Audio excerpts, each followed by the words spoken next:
Sorry, I'm doing some Googling here. I'm trying to figure out when Kamala Harris was ever good in front of the camera, as Bill O'Reilly just alluded to. Good morning. It's a rainy Monday across Kansas City. Thanks for joining us on KCMO. Yeah, I could see the California voter rewarding Kamala Harris and basically out of sympathy allowing her to become the next governor of their state because they feel bad that one of their own lost in the presidential election. But I don't know. I mean, it seems like outside of California, anytime she's on a ballot, people are like, thanks, but no thanks, including Democratic primary voters when she ran 40 years ago. So we'll see, but I don't know. Maybe she can help Netflix fix its buffering problem that they had Friday night during that Mike Tyson-Logan Paul fight. My gosh, that was horrible. Absolutely horrible. Well, speaking of horrible things, this came up over the weekend. That Power and Light District is obviously going to be getting a big boost, right? We talked about it last week that they're going to be getting a $10 million makeover, as it was reported on Thursday, right in time for the World Cup coming here in a couple of years. You're going to have a lot of upgrades to the Power and Light District.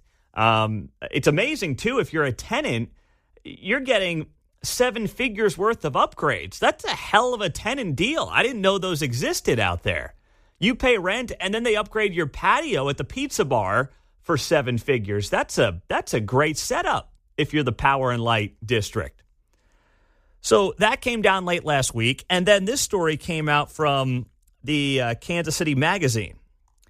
And it notes here, during Power and Light's lifespan, this was written by Joyce Smith, KC Magazine, Kansas City has picked up the tab on at least $167 million in total principal and interest payments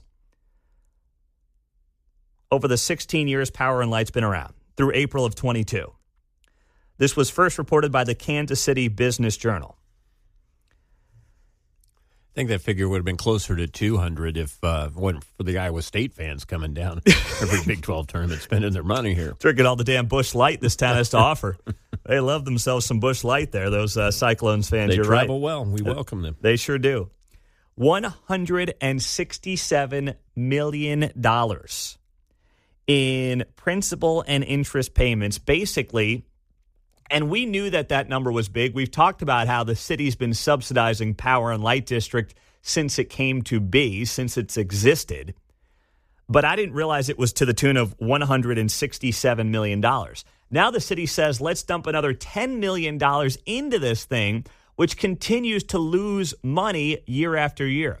I like Power and Light. I used to live down there. It's a nice little place to go before you go to a concert or a game at T-Mobile. But if something has lost $167 million, are you going to dump more money into it? Is that proof that for all the talk, it's an abject failure? I don't know what other conclusion you could possibly come to with that kind of money. This is worse than Star Bonds. Yeah, it's debatable. Let's not get ahead of ourselves here, but it's definitely up there. That's for darn sure. Well, and I wonder, or at least I would hope the Royals are aware of this information, and maybe it's kind of put a kibosh to the whole village concept of being downtown. Well, that's a great point. We're not using the space we got. That's a great point. I mean, you're just moving money you're just shifting money around. Right, move down the block. That's all you're doing. And that's why their Crossroads location actually made a little bit of sense to try to help Power and Light out to some degree. Well, when you say we're moving money around, it's not a lot of money, apparently. Well, ain't that the truth? Right. So I got this note, too, from a buddy, Bill Nigro, down in Westport. He told me over the weekend that Westport has been trying to get the city to replace their old-fashioned streetlights for over 10 years.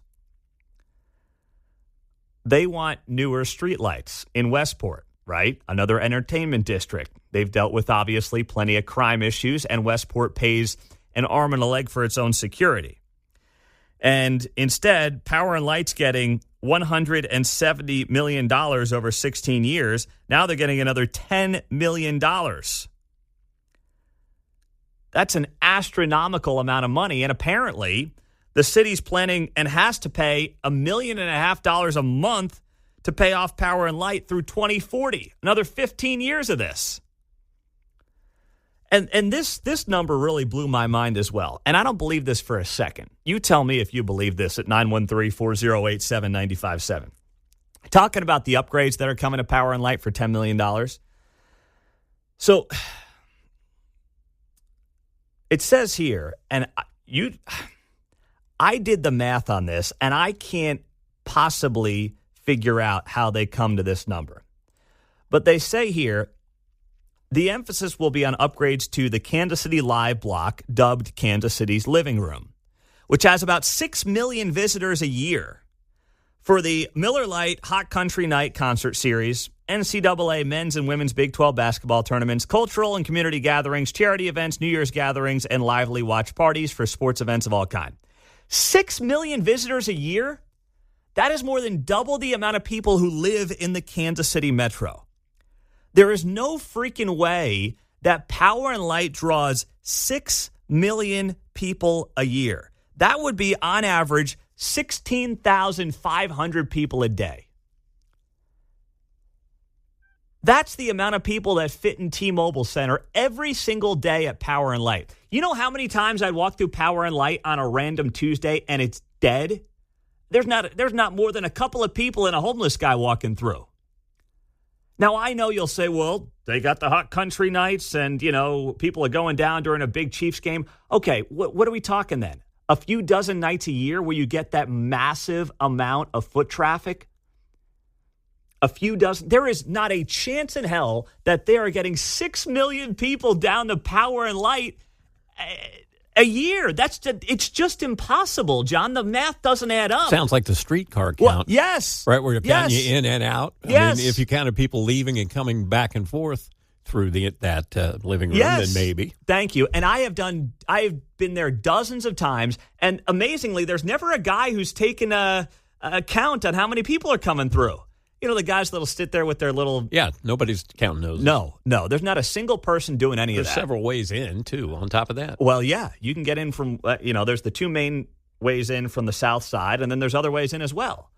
Where do they come up with these figures? It does sound exactly like the streetcar number. Yeah, we got millions of people riding the streetcar. How are you counting that?